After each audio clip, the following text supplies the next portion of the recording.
Wabarakatuh. LNG apa kabar? Luar biasa, gembira, we are smart, sharing. Allahu Akbar.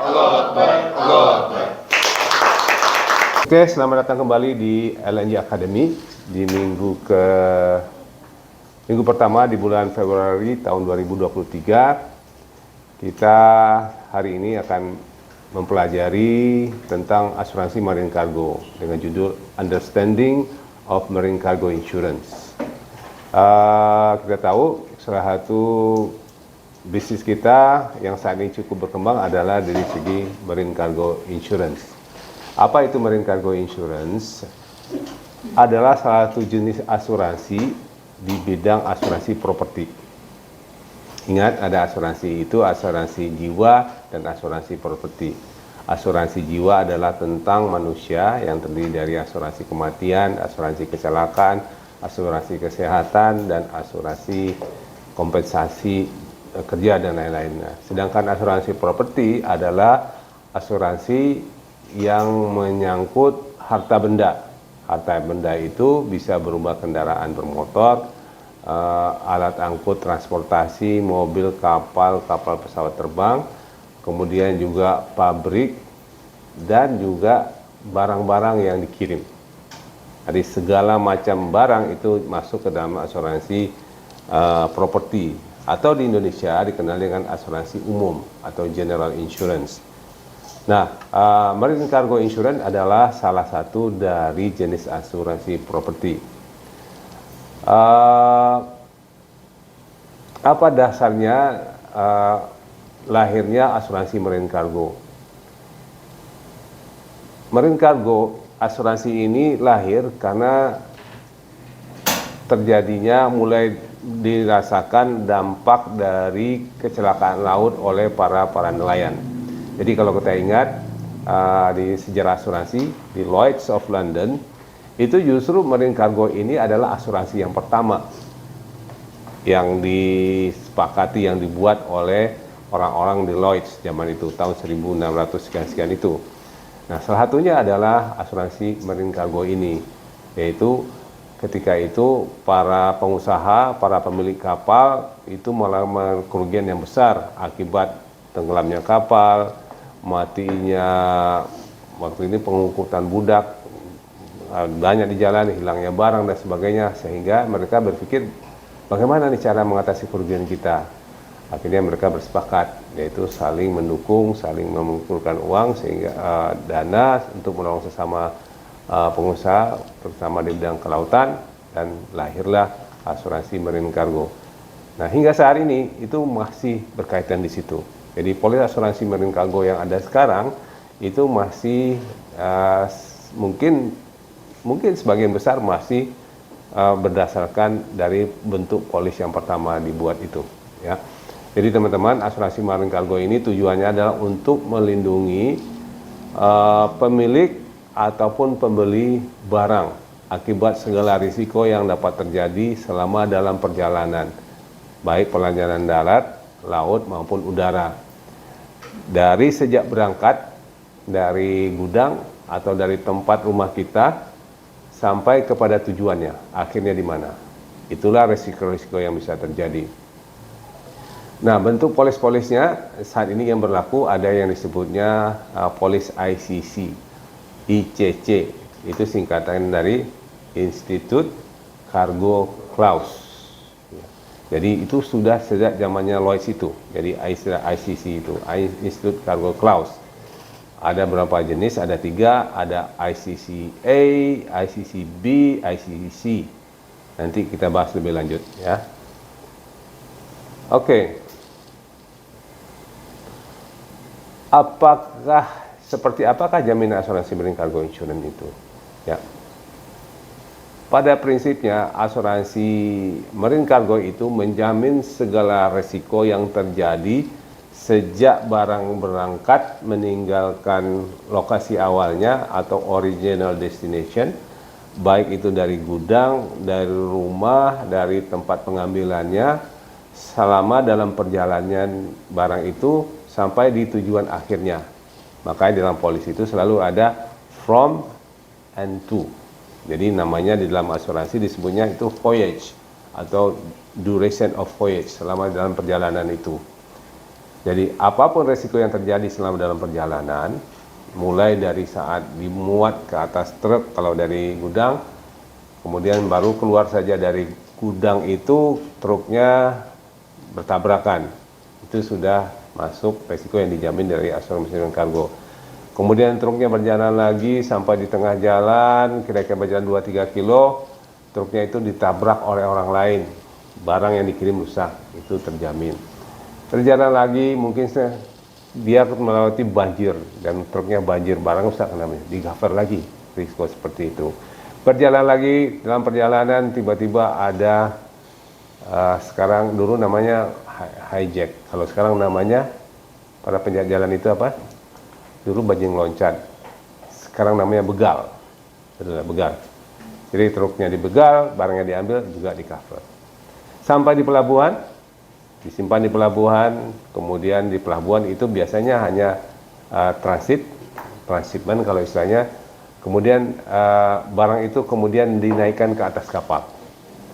Nah, pada proses naik ke atas kapal itu ada risiko lagi, yaitu disebutnya, kalau yang udah familiar disebutnya loading, dan turun dari kapal namanya unloading. Nah, pada saat naik ke atas kapal itu juga berisiko, karena kalau barangnya besar, naiknya itu diangkat pakai kren namanya. Nanti kita bisa lihat gambar-gambarnya, kren diangkat lalu ditaruh di atas palka, di atas kapal. Nah, pada saat diangkat itu ada risiko lagi, bisa terjadi selingnya putus, atau karena angin dia berputar-putar akhirnya menabrak kiri kanan, atau lepas karena operatornya yang kurang itu. Nah, kalau barang sudah di atas kapal, maka ada lagi risikonya selama dalam perjalanan di atas kapal, atau disebutnya perjalanan laut atau marine voyage. Jadi sejak dari pelabuhan tempat keberangkatannya sampai ke pelabuhan tujuan. Misalnya mengirim barang dari pelabuhan Tanjung Priok di Jakarta ke pelabuhan Sekupang, Batam. Selama dalam perjalanan itu, bisa sehari, bisa 2 hari, bisa 3 hari, banyak hal yang bisa terjadi. Namanya risiko laut, nanti kita bahas. Sampai di sana dibongkar lagi, risiko lagi pada saat bongkar. Sudah bongkar, diangkut dari pelabuhan ke tujuan akhirnya. Tujuan akhirnya manakah di Batam? Ke Baloika, ke Batam Center dan sebagainya. Itu semua perjalanan naik truk, itu di-cover lagi. Kapan berakhirnya? Begitu sudah sampai di tujuan, di final destination, maka jaminan asuransi sudah selesai. Nah, kalau terjadi risiko-risiko kecelakaan selama dalam masa perjalanan itu, maka risiko itu dijamin oleh polis asuransi marine cargo. Oke, next. Nah, kenapa Anda memerlukan polis asuransi marine cargo? Tadi sudah kita jelaskan bahwa banyak risiko yang dapat terjadi selama dalam perjalanan, dan di dalam asuransi risiko pengirim ini termasuk kategori risiko tinggi, karena tidak ada yang menjamin apakah barang yang kita kirim ini akan selamat aman sampai di tujuan. Ya, malah kalau kembali ke melihat agama, di dalam agama itu ada risiko namanya syafar, ya. Safar atau dalam perjalanan. Itu agama mengatakan, Islam mengatakan safar itu 50% dari mati. Jadi 50-50. Makanya orang yang safar, yang dalam perjalanan itu banyak sekali keringanan yang diberikan. Bisa mengqadha sholat, bisa salah satunya mengqadha sholat. Boleh sholatnya tidak di masjid, boleh sholat artinya di atas unta dan sebagainya. Karena safar itu resikonya tinggi, maka Allah dan Nabi Muhammad mengatakan ada keringan bagi orang yang safar. Makanya tuh kalau ada perjalanan keluar kota, niat, maka diniatkan safar. Oke, itu ilustrasinya. Jadi kesimpulannya adalah resiko perjalanan itu tinggi. Oleh karena itu Anda perlu jaminan asuransi. Jaminan asuransi yang memberi penggantian kepada Anda akibat resiko yang terjadi atas kecelakaan yang timbul. Misalnya truk yang terbalik, dijarah, banjir, jatuh saat loading unloading, kapalnya tenggelam, tabrakan dan sebagainya. Itu sudah di cover. Jadi manfaatnya memang barang Anda yang rusak tidak kembali, tetapi secara keuangan, secara financial Anda diganti. Anda bisa beli yang baru lagi atau Anda dan sebagainya. Oke. Nah, dengan Anda membeli asuransi marine cargo, Anda sebagai pemilik barang atau pembeli barang sesuai kesepakatannya, Anda punya peace of mind. Anda lebih tenang. Ya, misalnya kalau Anda dengar kapal, wah ini kalau nggak salah kapal yang mangkut barang saya nih, yang kebakar di laut. Anda bilang, oke, ya, kasihan yang kebakar. Tapi nggak apa-apa lah, kita ada asuransi. Mudah-mudahan kita bisa diganti semua oleh asuransi. Jadi secara financial Anda lebih tenang. Oke. Next. Nah, jenis kecelakaan apa sajakah yang sering terjadi akibat dalam perjalanan? Nah, statistik mengatakan adalah yang pertama itu human control. Jadi paling banyak terjadi itu sekitar 23% itu karena human error. Kesalahan manusia, ya. Kesalahan manusia pada saat muat ke atas truk, kesalahan manusia terutama driver pengemudi dalam menjalankan kendaraan, kesalahan pengoperator juga yang menyebabkan barang jatuh saat bongkar muat, kesalahan awak kapal juga yang kurang teliti dalam menjalankan kapalnya dan sebagainya. Jadi besarnya paling 23% atau 1/4 penyebab kecelakaan pengiriman barang itu adalah karena human error, ya, kesalahan manusia. Yang kedua adalah kontak. Kontak ini bisa disebut tabrakan, collision, ya. Tadi dicontohkan misalnya truknya yang dibawa barang itu mengalami tabrakan di jalan. Truknya terguling, barangnya jadi rusak. Atau kapal yang mengangkut mengalami tabrakan, ya. Mungkin kita bilang, kapal terbang pada laut luas. Justru salah satu penyebab yang kecelakaan dalam kapal yang tadi ada tabrakan kapal. Terutama tabrakan kapal itu terjadi di pelabuhan. Ya, nanti bisa lihat kapal tabrakan di pelabuhan, nabrak kapal, nabrak peralatan pelabuhan, sampai. Kemudian kontak dan collision itu grounding atau stranding, kandas dan karam. Ya. Kapal bisa mengalami kandas dan karam, itu mungkin terhempas ombak ke tempat yang dangkal sehingga mereka terdampar di sana dan bisa turun. Kemudian damage to ship, kerusakan pada kapal. Kemudian juga akibat fire and explosion, akibat kebakaran kapal maupun kebakaran disebabkan ledakan, terutama disebabkan oleh barang-barang yang diangkut. Kemudian ada flooding, foundering, bencana alam, banjir, kemudian capsizing, dibajak dan sebagainya. Tapi prosesnya lebih kecil. Oke, itu jenis-jenis resiko yang dapat terjadi. Statistiknya mengatakan yang paling besar adalah akibat kesalahan manusia. Nah, berikutnya ini jenis-jenis kecelakaan yang sering terjadi. Yang di tengah adalah itu kontainer yang sudah berantakan, mungkin sebagian sudah jatuh ke laut. Itu biasanya akibat dari ombak besar, angin topan. Jadi kapal yang sudah siap sebenarnya, tapi karena saking besarnya goncangan, jadi muatannya di atasnya, khususnya kapal kontainer seperti ini, jadi berantakan. Mungkin sebagian besar sudah jatuh. Nah, bayangkan kalau kontainer yang berisi barang kita itu yang hilang jatuh ke laut. Berarti hilang. Berarti kita rugi. Ya. Atau gambar sebelah kanan, kapal yang terbakar. Ya. Sering sekali kita mendengar kapal terbakar. Nah, kalau mau cerita tentang kecelakaan kapal, maka subscribe Liga Asuransi. Itu setiap hari apa? Berita kecelakaan. Setiap hari Selasa ada berita kecelakaan, mungkin ada punya kapal di situ di asuransi itu, Hanifah bikin tulisan rutin, ada 7 kecelakaan yang kita upload. Ya mungkin itu berkaitan dengan klien kita juga nanti belum terjadi. Oke, kebakaran, tenggelam dan sebagainya. Ya, bahkan yang paling tragis di bawah ini kapal pengangkut mobil. Ya, mungkin seperti Glowfish-nya klien kita, tapi ini luar biasa. Kapalnya mengangkut Lamborghini. Jadi Lamborghini-nya, mobil mewah itu terbakar, ya, di dalam kapal itu. Jadi mudah-mudahan dengan gambar ini meyakinkan kepada kita bahwa kecelakaan laut itu terjadi. Jadi kita sebagai broker, sebagai konsultan itu harus menyampaikan ini, mengingatkan klien kita bahwa berhati-hatilah dan seriuslah ketika membeli asuransi. Jadi kalau mereka berargumen, saya kan udah setiap rutin kirim ini, nggak pernah terjadi apa-apa, nggak ada. Nah, asuransi ini bagi saya cuman persyaratan aja. Sebetulnya saya tahu ini nggak akan ada kecelakaan. Hey, come on, Bapak Ibu, statistiknya mengatakan demikian. It's happened, it does happen.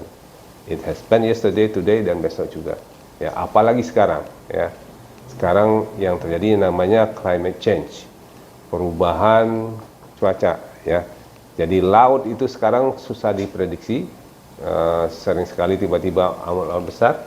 Ya, ini tidak di laut, tapi 2-3 hari lalu di New Zealand yang tidak pernah terjadi banjir bahkan sampai 2-3 hari di Auckland itu sampai 4 orang meninggal, tanah longsor. Auckland itu jarang hujan di Australia, tapi karena perubahan cuaca. Arab Saudi, Timur Tengah itu gurun, tapi sekarang kita melihat sering sekali di Arab Saudi itu justru banjir. Sekarang tumbuh pohon-pohon, ikan ada di padang pasir. Climate change, ya. Oke, teman-teman, jadi ini yang harus saya. Nah, sekarang kita lihat the flow of cargo transportation. Jadi ketika kita menjelaskan berhadapan dengan klien, kita juga harusnya punya pemahaman seperti apa proses pengiriman itu. Nah, kita lihat ini adalah pengiriman barang. Tapi kalau batu bara kira-kira mirip sama. Yaitu barang itu diambil dari gudang, pick up, warehouse,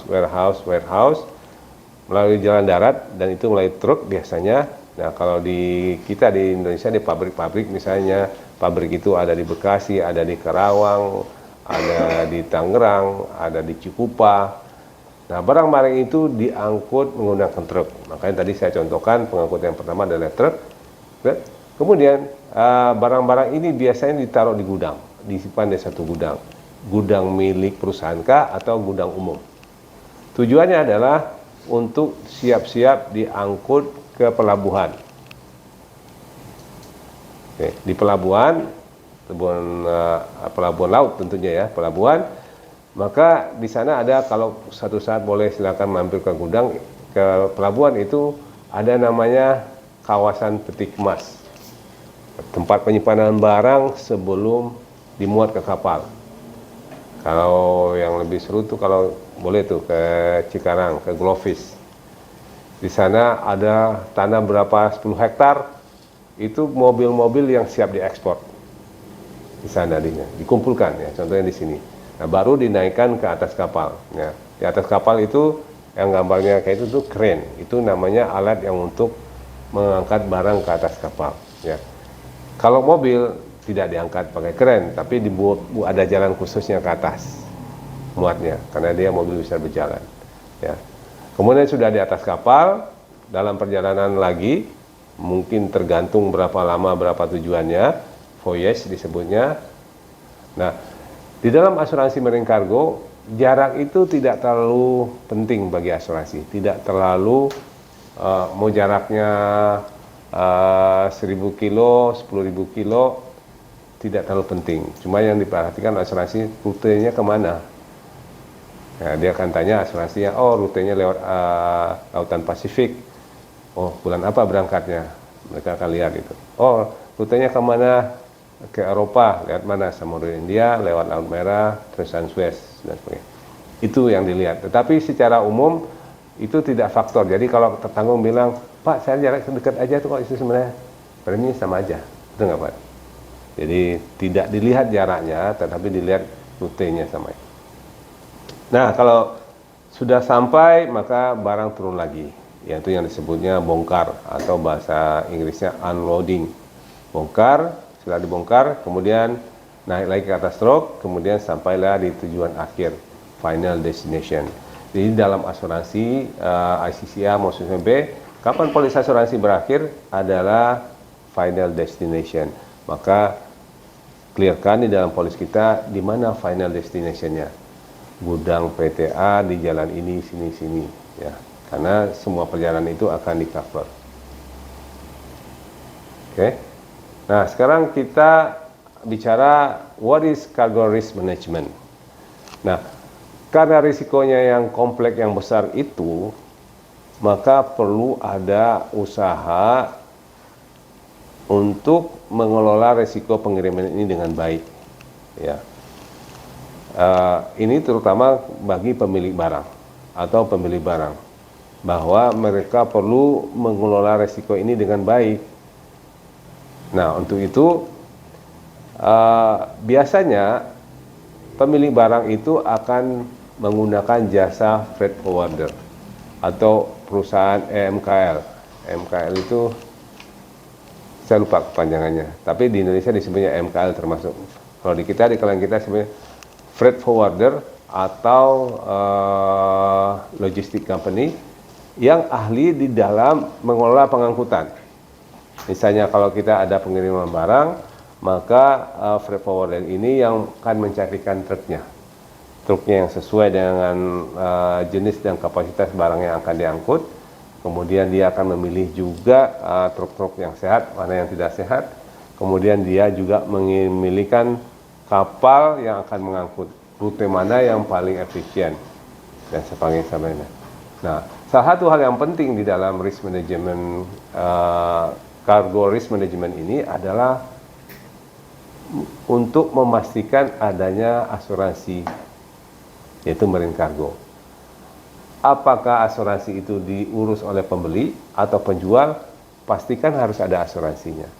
Jadi salah satu tugas dari freight forwarder itu adalah memastikan bahwa ada asuransi di dalam atas barang yang akan dikirim. Oleh karena itu kita sering sekali mendapat permintaan dari teman-teman kita dari logistik, dari freight forwarder, bahwa mereka ada barang yang akan diasuransikan. Ya. Itu kemungkinan besar karena pemilik barangnya belum mengasuransikan. Tapi rekan kita forwarder sifatnya membantu. Ya. Mereka bukan broker, bukan juga agen asuransi, tapi mereka karena tugasnya adalah untuk memastikan pengiriman itu ada asuransinya, mereka minta tolong kita. Besar kemungkinan kliennya tidak mengasuransikan. Ya. Oke. Jadi sekali lagi tugas freight forwarder bukan untuk mengurus asuransi, mereka tidak bertanggung jawab. Kalau nanti misalnya udah ngurus asuransinya, nanti pemilik barang atau pembeli akan bilang, saya akan tuntut Anda freight forwarder karena Anda yang mengurus asuransinya. Tidak, sifat mereka membantu. Tapi kewajiban yang mengasuransikan ada di pihak seller atau buyer atau pemilik, siapa statusnya sesuai dengan perjanjian jual belinya. Ya.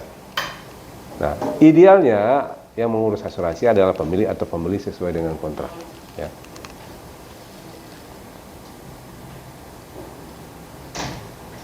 Oke, tadi sudah kita jelaskan dari risk of transportation. Jadi kalau kita bahas di sini adalah risiko di darat. Kalau risiko di darat tadi adalah tertabrak, terbakar, terguling, terbalik, banjir, saat bongkar muat dari gudang dan di tempat tujuan, itu risiko darat. Kemudian risiko laut tadi saya sampaikan, saat naik ke atas kapal, kecelakaan selama dalam perjalanan disebutnya peril of the sea atau peril on the sea, bahaya-bahaya laut, ya, banyak sekali bahaya laut, nanti kita bahas. Kemudian di cover juga adalah hijacking, pembajakan dan sebagainya. Itu saya tadi sudah dapat, mungkin kita next. Oke. Berkaitan dengan risk management of cargo transportation, kita bicara di segi loss prevention, yaitu usaha-usaha yang perlu dilakukan oleh pemilik ataupun oleh pembeli untuk memberikan jaminan yang terbaik atau perlindungan terbaik, mulai dari pencegahan. Pertama, yang pernah mereka lakukan adalah memastikan Incoterms-nya, syarat perjualan belinya seperti apa. Apakah penjual yang akan mengasuransikan, yang bertanggung terhadap semua risiko sampai barang sampai di tujuan, ataukah pembeli yang akan bertanggung jawab sejak barang berangkat dari gudang penjual sampai ke gudangnya. Itu pastikan dulu. Jadi pembeli harus tahu. Jadi, nah, saya rasa ada contoh yang baru sekarang. Jadi kalau kita belanja online, kan sudah dibilang ongkir gratis. Apa itu ongkir? Ongkos kirim gratis. Nah, kalau gitu, ongkosnya ditanggung oleh penjual. Ya kan? Jadi kita, tapi kalau tidak termasuk ongkir, berarti ongkosnya kita yang bayar. Jadi harganya 100, kalau ongkir ditanggung penjual, ya kita bayar cuma 100. Tapi kalau ongkir tidak ditanggung penjual, maka barang 100 tambah ongkirnya 20, jadi 120. Nah, kalau asuransinya 5, jadi 125. Jadi, kepada transaksi penjual dan pembeli, pastikan penjualan Anda ini apa nih? Yang beli asuransi, yang bertanggung jawab atas risiko siapa? Pembeli atau penjual? Jadi pastikan ada kesepakatan tentang itu. Kemudian memilih pengirim atau pengangkut barang yang terbaik, yaitu freight forwarder. Nah, kita punya rekannya yang banyak, cuman kita tidak bisa mengatakan siapa yang baik. Anggota freight forwarder itu banyak, mereka tergabung dengan asosiasi. Kalau salah namanya IFLA, mohon maaf saya lupa namanya, dan terdaftar di sana. Dan saran saya adalah gunakan perusahaan forwarder yang sudah terdaftar jadi anggota asosiasi. Karena kalau mereka menjadi anggota asosiasi, dapat dipastikan mereka resmi, mereka dapat izin, mereka sudah memenuhi persyaratan-persyaratan. Nah, risikonya kalau tidak menggunakan perusahaan forwarder yang terdaftar, tidak ada yang menjamin bahwa mereka adalah atau sudah mempunyai persyaratan-persyaratan yang ditentukan. Sama, di broker asuransi, kita sebagai konsultan juga kita sarankan ke klien-klien kita juga, Anda juga menggunakan broker asuransi yang terdaftar. Yaitu, kalau kita broker terdaftarnya di Otoritas Jasa Keuangan atau OJK, ada nomornya, dan kita dipantau setiap bulan. Minimal 3 bulan sekali kita harus bikin laporan. Ya. Nah, ini penting, termasuk laporan perubahan alamat. Ya. Nah, mungkin 2 minggu saya contohkan bagaimana masalah yang sedang dihadapi oleh salah satu kontraktor besar yang ternyata polisnya sudah habis dan dia menggunakan jasa agen dan agen tidak menghubungi mereka dan dicari-cari agennya sudah tidak ada. Akhirnya polisnya sudah habis dan dia minta perpanjang, tapi asuransi sepertinya kesulitan untuk memperpanjang atau enggan memperpanjang. Kalau risiko asuransi construction itu kalau diperpanjang di tengah jalan sempat mati, itu tidak banyak yang mau. Jadi saya menjelaskan ini kaitan tentang perlunya menggunakan perusahaan jasa, kalaupun forwarder adalah yang terdaftar resmi, karena mereka pasti diawasi. Kalau forwarder ini oleh Departemen Perhubungan, mereka diawasi oleh Departemen Perhubungan, ya. Oke, itu pertama. Kedua, pengirim barang bermitra dengan profesional. Nah, ini yang kedua, ya. Bermitralah sebaiknya gunakan jasa asuransi dengan perusahaan asuransi, terutama broker asuransi yang terdaftar. Tadi saya sudah sampaikan, ya. Seperti kita LNG, kita resmi terdaftar di OJK, ya. Cek nama kita Liberty Engineering Services, ada muncul di OJK, nomor kita kelihatan, laporan kita juga aktif, statusnya aktif, ya, tidak ada SP1, SP2, SP3. Nah, kenapa?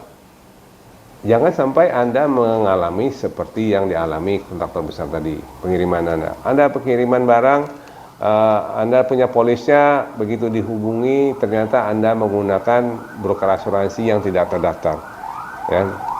Anda nggak dibantu, Anda nggak bisa hubungin, bahkan akhirnya juga klaim Anda akhirnya nggak dibayar, gitu. Jadi ada 3 hal yang penting. Yang pertama adalah pastikan Incoterm Anda, FOB atau CIF, nanti kita bahas setelah ini. Jadi pada saat penjanjian itu pastikan itu, kemudian gunakanlah perusahaan forwarder konsultan Anda yang resmi, yang terbaik, kemudian berikan jaminan asuransi yang terbaik, yaitu dengan menggunakan jasa perusahaan broker asuransi resmi yang berkemalan yang terdaftar di OJK. Nah, tadi yang pertama bicara Incoterm, jadi kesepakatan Anda pada saat jual beli barang, ya. Oke. Yang lazim ada 2, yaitu FOB dan CIF. Tadi saya singgung sebelumnya. FOB itu singkatan dari Free on Board. Free on Board itu artinya si penjual menjamin semua risiko sampai barang itu ada di atas kendaraan. Free on board truk atau free on board kapal. Artinya barang sejak keluar dari gudang atau kalau di batubara sejak berangkat dari stockpile, dimuat ke atas kapal atau tongkang, kemudian barang itu diangkut menggunakan kapal atau truk ke tujuan di mana pelabuhan disepakati, sampai duduk di atas kapal, itu menjadi tanggung jawab dari penjual. Itu FOB, ya. Free on board, ya. Nah, apa keputusannya tergantung pilihan Anda, kesepakatan Anda, ya, dengan penjual, ya. Yaitu karena ini kan syarat-syarat dari perdagangan internasional, ekspor impor atau dalam negeri. Kesepakatan apa? Ingat tadi cara memahaminya ini adalah seperti penjualan online. Ongkir siapa yang kirim, ya. Sudah termasuk ongkir atau tidak termasuk ongkir. Jadi pastikan di dalam FOB itu. Oke, untung ruginya silakan. Jadi itu FOB. Nah, kesepakatan yang kedua adalah CIF, Cost, Insurance and Freight. Oke, ini bahasa Inggris saya tulis. Jadi C itu cost, biaya angkut, ongkir. I itu I, insurance, dan freight. Freight itu sewa kapal dan biaya-biaya. Nah, kalau kesepakatannya adalah CIF, nah misalnya contoh gini, saya mengimpor barang dari Jerman. Di sana ada perusahaan namanya PT-nya Fadli, eksportir dari Jerman. Nah, ketika saya bertransaksi dengan perusahaan di Jerman, maka saya akan mengadakan kesepakatan. Oke, kita harga barang plus CIF. Harga barang, kalau dia menjualnya, orang Jerman menjual harga barang saja, berarti dia FOB. Berarti saya CIF. Jadi cost, insurance, dan freight tanggungnya ada di saya. Jadi Fadli hanya menyediakan barang seharga $1 juta sampai naik kapal, tapi biaya angkutannya, sewa kapal, sewa forwarder, asuransi, saya sebagai pembeli yang ini, yang membelinya menanggungnya. Oke, itu keseluruhan. Nah, saya mau tambahkan juga, kalau Anda sebagai importir atau sebagai buyer, sebaiknya Anda urusnya CIF, Cost, Insurance, and Freight, itu ditanggung Anda. Kenapa? Kalau Cost, Insurance, and Freight, itu Anda punya kendali terhadap biayanya. Yang pertama, berapa sih biaya cost-nya, berapa biaya asuransinya, biaya freight-nya. Jadi tidak tercampur dengan harga barang. Dan bayangkan kalau sebetulnya Anda bisa mendapatkan harga yang lebih murah karena Anda punya langganan, Anda bisa negosiasi, ongkos kapalnya bisa Anda nego, asuransinya Anda nego, apalagi sudah punya program, ya. Itu satu. Kedua, jika terjadi kecelakaan dan klaim, Anda punya polisnya di Anda, karena Anda yang beli. Ya, Anda pembeli barang, Anda punya polisnya di tangan Anda. Jadi begitu terjadi klaim, Anda tinggal telepon. Kalau misalnya disediakan oleh LNG, Anda tinggal telepon LNG, barang saya yang polis nomor sekian, kapalnya bertabrakan di Samudra Hindia. Kabarnya sih terbakar gini-gini. Polis saya, oke Pak, polisnya ada di saya. Terus asuransi siapa? Pak, asuransinya perusahaan asuransi kita kenal. Lalu sejasa apa? Nanti teman kita. Nah, bayangkan kalau polisnya itu diterbitkan di luar negeri oleh perusahaan di Jerman misalnya, atau dari perusahaan lain. Dikirim polisnya, pertama kita nggak tahu seperti apa jaminannya, mungkin lebih kurang sama, tapi kita nggak kenal mereka, kita juga komunikasinya. Jadi menurut saya, kalau Anda importir, maka sebaiknya CIF. Anda kontrol biayanya, kemudian Anda juga bisa mengurus klaimnya jika terjadi dengan cara lebih baik. Oke, itu CIF. Oke, teman-teman, ini untuk memahami juga tugas dari teman-teman kita, klien-klien kita, terutama perusahaan freight forwarder. Yaitu tugas mereka adalah mengelola transportasi, yaitu dari keberangkatan sampai akhir. Tugas mereka antara lain adalah mengenali bentuk-bentuk barang yang akan diangkut, kemudian mencarikan kendaraan, truk, kapal yang sesuai dengan harganya. Kemudian mereka juga mencarikan kapal yang sesuai dengan karakter barangnya, apakah akan menggunakan bulk, apakah menggunakan kapal kargo, apakah menggunakan tongkang, apakah menggunakan LCT, sesuai dengan karakter barangnya. Kemudian mereka juga memilih kapal-kapal yang akan digunakan, kondisinya sehat, baik, dan sebagainya. Kemudian menghitung biayanya. Kemudian mereka juga memastikan dokumen-dokumen barang itu sudah sesuai, ya. Buat yang sudah terbiasa bahwa tidak sedikit dokumen-dokumen yang diperlukan untuk ekspor dan impor. Salah satunya adalah custom bond, jaminan pajak dan sebagainya. Nah, kemudian walaupun tidak langsung seperti yang saya bagikan di sebelumnya, freight forwarder juga memastikan bahwa pengirim ini ada asuransinya, ya. Nah, apakah asuransi diurus oleh buyer atau seller atau eksportir atau importir, itu mereka, ya. Tugas mereka adalah juga mencari pegudangan, menjadi pengalaman dan sebagainya. Jadi teman-teman, kita perlu bekerja dengan forwarder, termasuk dalam penyediaan asuransi untuk pengangkutan barang. Oke, saya tambahkan, tadi saya sudah singgung, salah satu risiko yang sering terjadi adalah saat bongkar muat atau loading and unloading, ya. Ingat bayangan tadi, loading kalau di pelabuhan yang besar, loading itu bisa pakai crane, barangnya dikait, diangkat. Tapi ada pelabuhan yang sederhana, di sana nggak ada crane, ya, ada jetty, terutama di alat berat di pedalaman itu tidak ada crane-nya, ada cuma kecil. Nah, itu juga salah satu problem tantangan loading unloading. Misalnya alat berat, bagaimana mengangkut barang yang segitu besarnya diturunkan di jetty yang sederhana. Nah, ada cara-caranya. Nah, jadi kita dari hasil yang penelitian bahwa tetap human error itu paling besar menjadi penyebab terjadinya kecelakaan loading unloading.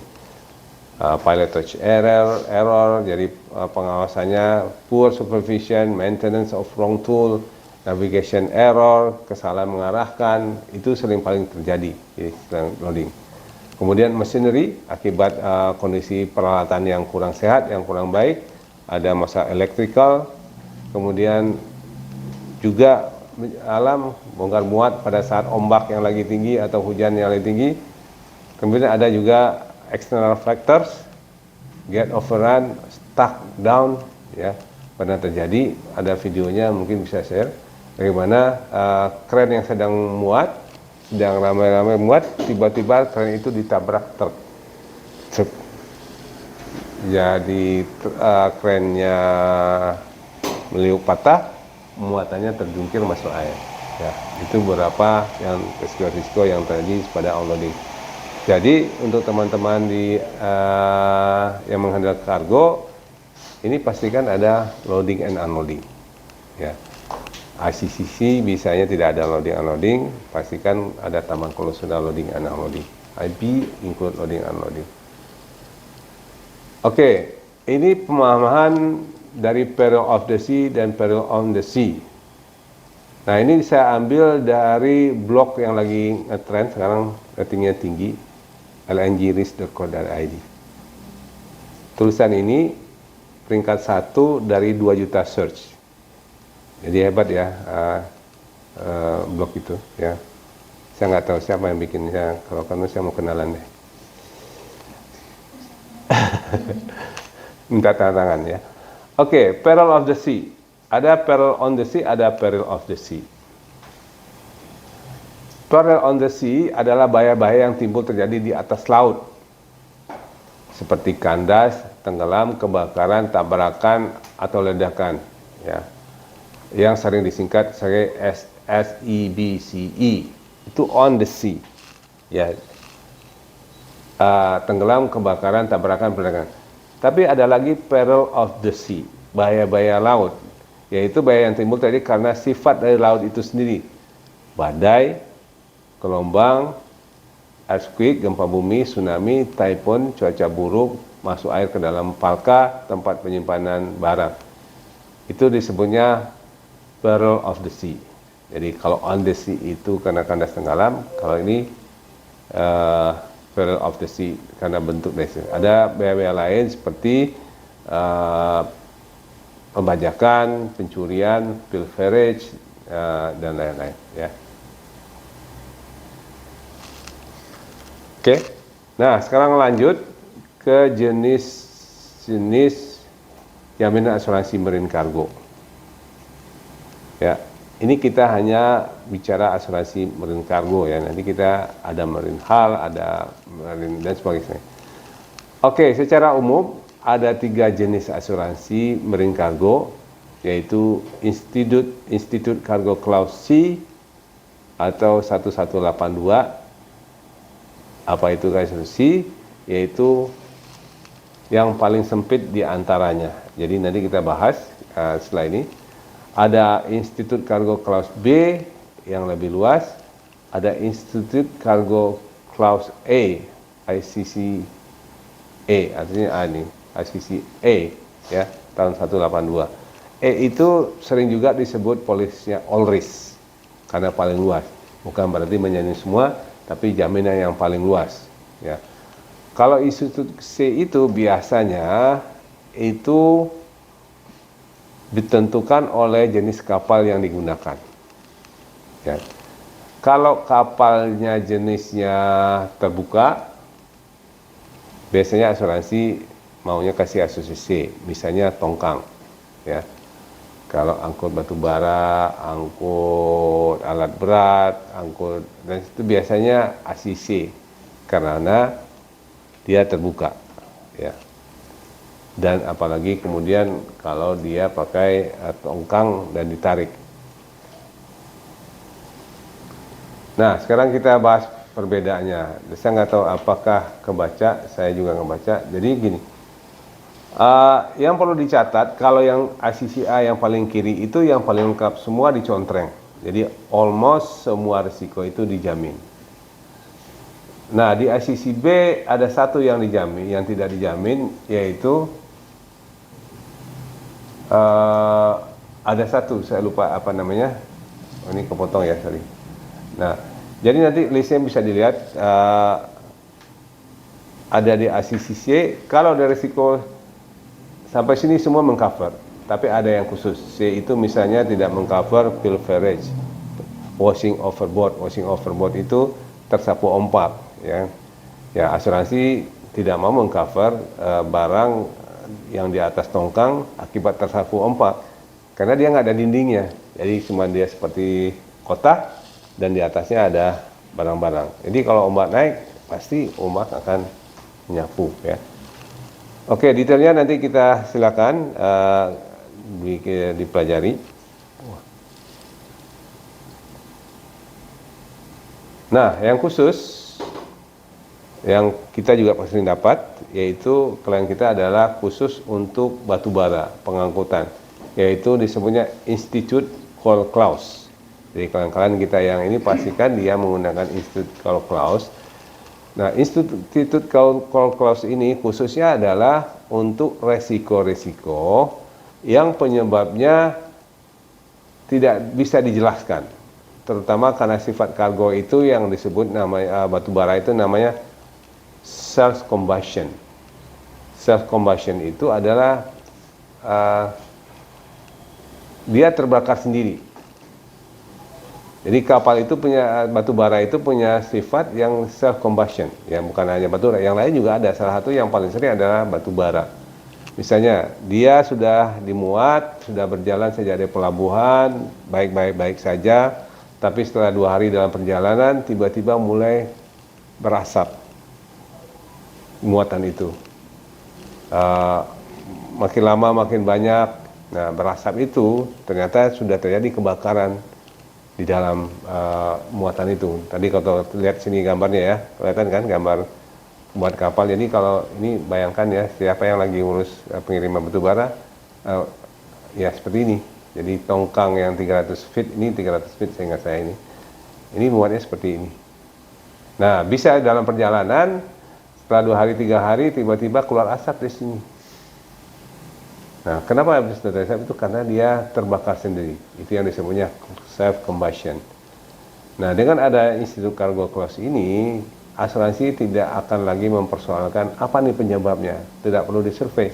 Kalau memang terjadi kebakaran, itu tidak perlu dipersalahkan lagi. Tidak perlu dipersoalkan lagi. Itu namanya self combustion. Jadi itu resiko yang di cover juga. Nah, ingat ya, kenapa? Kan tadi marine cargo itu adalah peril of the sea. Peril on the sea yang dijamin. Kalau kebakaran atas sendiri itu mah bukan resikonya pengiriman, kan begitu standarnya. Tapi karena ini ada resiko khusus di pengangkutan barang seperti batu bara ini ada self combustion, maka dibuatlah klausul khusus. Jadi kalau muatannya terbakar dalam perjalanan tanpa ada penyebab, maka polisnya menjamin. Oke. Jadi pastikan kalau mengangkut batu bara di sini itu call calculation. Saya nggak tahu apakah nikel juga perlu kita tambahkan, nggak perlu. Oke. Bagian lain yang perlu kita tahu adalah marine open policy. Marine cargo open policy. Apa itu marine cargo open policy? Yaitu fasilitas polis jaminan asuransi untuk pengiriman yang rutin dan jumlahnya banyak. Pertama, supaya efisien dalam mengurusnya. Kalau bukan dalam bentuk marine open policy, maka setiap ada pengiriman kita negosiasi ke perusahaan asuransi. Kliennya akan menginformasikan datanya kepada kita. Kita sebagai broker juga akan melakukan placement ke perusahaan asuransi dan kita akan negosiasi setiap ada pengiriman. Akhirnya kita dapat backup, kita buat penawaran, nego lagi klien yang nggak setuju, balik lagi, bolak lagi. Ya, itu prosesnya. Nah, kalau kliennya itu pengirimannya rutin dan banyak, maka sebaiknya marine open policy. Sehingga nggak negosiasi setiap saat, setiap kali. Bayangkan kalau sekali 2-3 kali pengiriman, apakah kita akan memproses 3 kali negosiasi klien, negosiasi semua? tidak efisien dan tidak hemat. Nah, Marine Open Policy memberi fasilitas seperti itu. Jadi tidak perlu menegosiasikan setiap ada pengiriman, karena Anda pasti akan ada pengiriman lagi, sudah ada kesepakatan di muka. Maka Marine Open Policy ini disebut juga polis induk. Sudah ada polisnya, sudah ada ketentuannya, sepanjang kapal yang digunakan sesuai dengan kesepakatan, sepanjang barang yang diangkut jumlahnya atau jenis sama seperti ini misalkan, maka itu berlaku otomatis. Asuransi setuju, nggak perlu nego-nego, ya. Bahkan ada juga klausulnya di dalam MOP ini, dia otomatis, walaupun belum sempat dilaporkan pengirimannya, misalnya pengirim di Sabtu hari Minggu, tapi baru dilaporkan hari Senin, sepanjang persyaratannya berlaku, maka MOP-nya berlaku. Laporannya hari Senin, maka covernya backdated tetap berlaku sejak keberangkatan, katakan dari Sabtu, misalnya 2 hari sebelumnya, otomatis. Ya, itu keuntungan dari Marine Open Policy. Keuntungan berikutnya adalah dengan adanya Marine Open Policy, preminya bisa lebih murah, lebih jauh, lebih rendah, karena masuk kategori bulk buy. Kita beli borongan. Jadi kayak sekarang kita lagi proses satu klien, mudah-mudahan jadi, satu pengiriman jumlahnya adalah hampir 10 juta dolar kargo, tapi dia kalau transaksi udah deal, dia akan mengirim 2 kali sebulan selama 1 tahun.